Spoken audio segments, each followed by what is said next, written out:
Hello, Physics Nation. My name is Nate Larmond, and I'd like to play the game again where we just pretend we were absent and see if the learning management system can walk us through the exercise and show us what to upload and all that.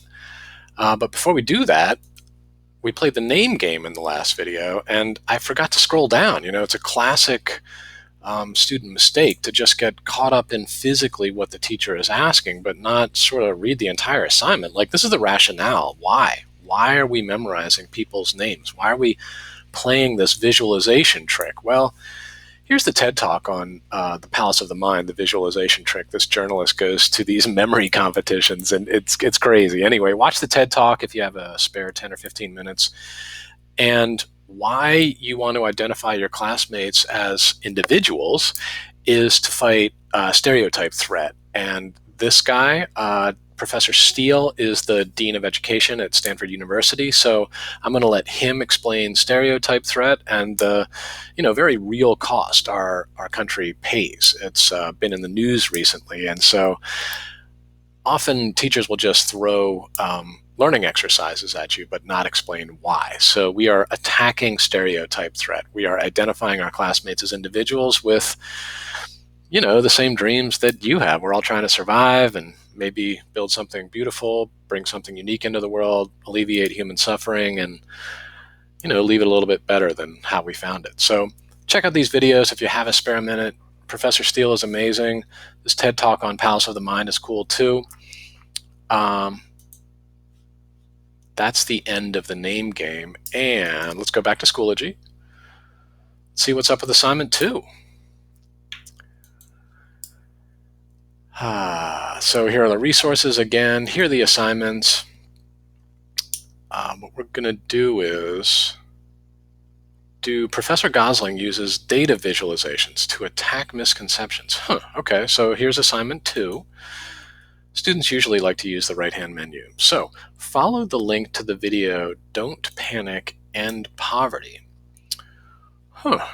Gapminder.org. That's interesting. Whoa, this video is an hour long.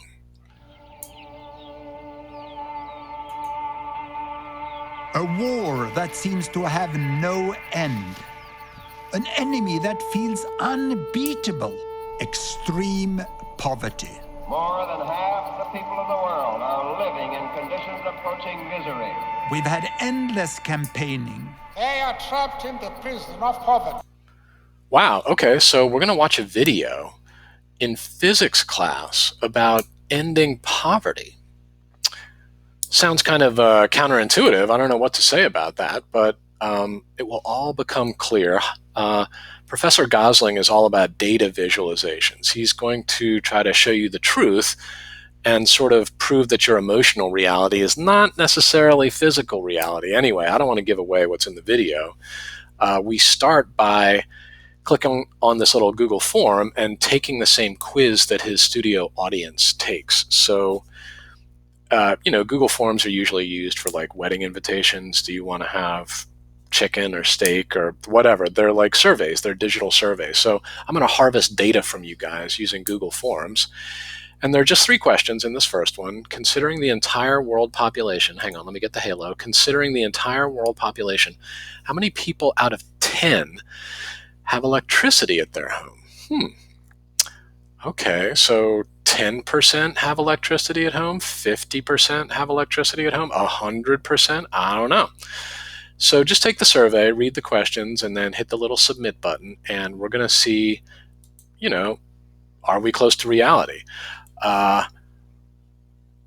Summarize the class survey results below in a histogram, a frequency distribution graph. Okay, so like I said, it seems like a random topic, more like English or history class, but Professor Gosling speaks in statistics, and this is a famous graph to display how many things are in this category, how many things are in that category. So a histogram is just like bins or categories, and you count out of the entire population how many fit into this category or that category. So if you haven't drawn a histogram, it's no big deal. Just Google it up. It's right here.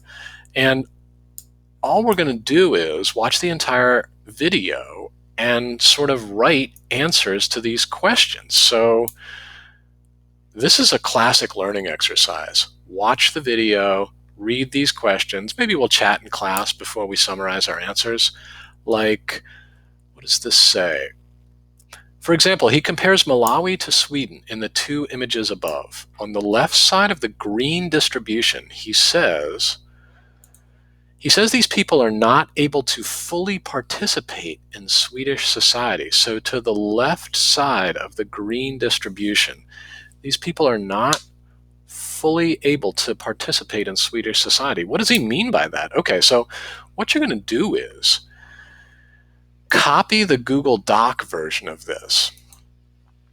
Follow the hyperlink, grab, it's right up here, file, make a copy. It's also in the news feed. I don't know if I'm going to go with this system. I think I'm just going to put the hyperlink right here. Anyway, I'm going to maybe also put the doc right here. So you just click on this, go to the doc, file, make a copy, and then put your name, not my name at the end. All right, so delete my name, and you're just going to use this Google Doc to write your answers in there. All right, I don't want to copy, but that's just one way to steal a Google Doc. Cite your sources, obviously, if you steal somebody else's intellectual property.